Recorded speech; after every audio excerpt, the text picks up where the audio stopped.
وتەیەک لە سەروبەندی نزیکبوونەوە لە ڕۆژی جیهانی پەروەردەی زمانی دایکیدا.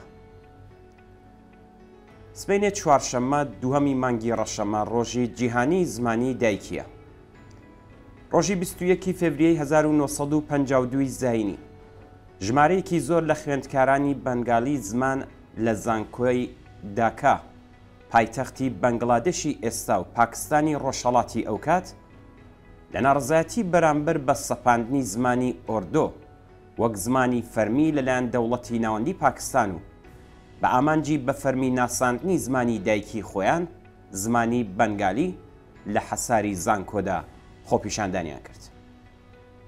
ئەم خۆپیشاندانە لەلایەن هێزەکانی دەوڵەتی پاکستانەوە کەوتە بەردەستڕێژی گولە و لەو جنایەتەدا ژمارەیەکی زۆر لە مامۆستایان و خوێندکاران گیانیان لەدەستا یان بریندار بوون.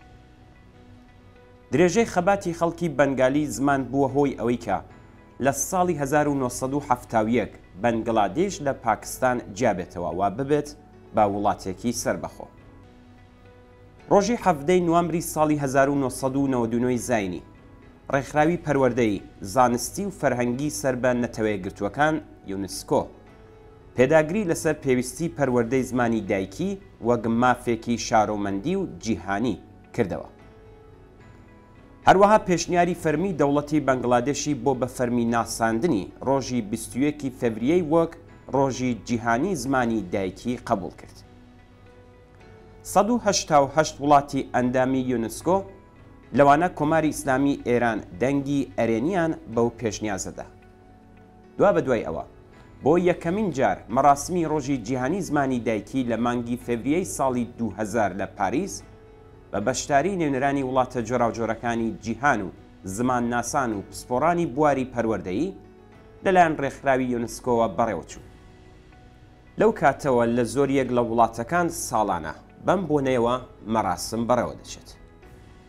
کۆماری ئیسلامی کە یەکێکە لە واژۆکارانی ئەم بڕیارنامەی نەتەوەیەکگرتووەکان و تەنانەت لە یاسای بنەڕەتی ڕژیمیشدا پەروەردە بە زمانی دایکی بە فەرمی ناسراوە، بەڵام سەرڕای ئەوەش بەکردەوە بە ملیۆنان منداڵ کە زمانی دایکیان فارسی نییە لە قوتابخانەکاندا لەم مافە سروشتیە بێبەشکراوە. ئەلبەت هۆکاری ئەم کارەی ڕژیم ڕوونە. کۆماری ئیسلامی بە شێوازی پێشینیانی خۆی پەروەردە بە زمانی دایکی بە پرسێکی مەترسیدار بۆ یەکپارچەیی خاکی ئێران دەزانێت. ئاکادمیستە شوێنیستەکانیش ئەم بابەتە بە هەڕەشەیەکی جددی بۆ سەر زمانی فارسی و پیلانگێڕی بە مەبەستی لاوازکردنی ئەم زمانە دادەنێت. ڕژیمی کۆماری ئیسلامیش هاوشێوەی ڕژیمیشە بە گرتنەبەری ئەم سیاسەتە هەوڵی دروستکردنی یەک فەرهەنگ و یەک زمان و گەیشتن بە ناسنامەیەکی نەتەوەیی ساختەی ئێرانی دەدات.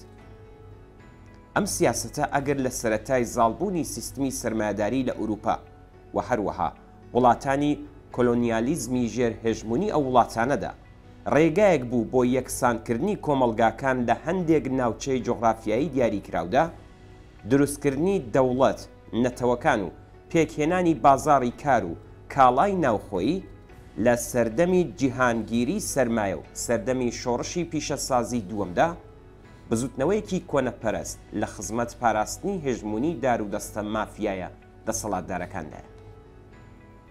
لەگەڵ هەموو ئەمانش ئەگەرچی بێبەشکردنی منداڵان لە خوێندن بە زمانی دایکی کارێکی سەرکوتگەرانە و دژە دموکراتیکە، بەڵام لە ڕووی زانستیەوە پرسێکی دەروونناسی و کارناسانەیە لە بواری پەروەردە و بارهێناندا. لێکۆڵینەوەیەکی ئاماری لە ئێراندا دەری دەخات کە زۆرینەی ئەو 5 ملیۆن خوێندکارەی کە لە 8 ساڵی ڕابردوودا لە تاقیکردنەوەکان دەرنەچوون ئەو منداڵانان کە زمانی فارسی زمانی دایکی ئەوان نییە. ئەم ئامارە سادەیە بەڕوونی پێویستی پەروەردە بە زمانی دایکی نیشان دەدات. زمانی دایکی ئەو زمانەیە کە منداڵ لە دایک و باوک و ئەندامانی دیکەی بنەماڵەکەی فێری دەبێت. لێکۆڵینەوە بایۆلۆژی و دەروونناسیەکان دەری دەخەن کە منداڵ تەنانەت پێش لە دایکبوونیش لەگەڵ زمانی دایکی خۆی ئاشنا دەبێت و بە بیستنی دەنگی دایکی هەست بە ئارامی دەکات. هەنگاو بە هەنگاو هەست و سۆزەکانی بە یارمەتی زمانی دایکی شکڵ دەگرێت.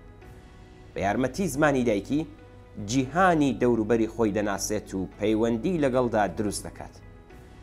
هەستیارترین قۆناغی ژیانی کە بناغی ژیانی داهاتوێتی لە نێوان تەمەنی 5 بۆ 7 ساڵیدا بە هاوکاری زمانی دایکی تێپەڕ دەکات و بناغەکانی کەسایەتی ئەو هەر لەم قۆناغەدا بنیات دەنرێت.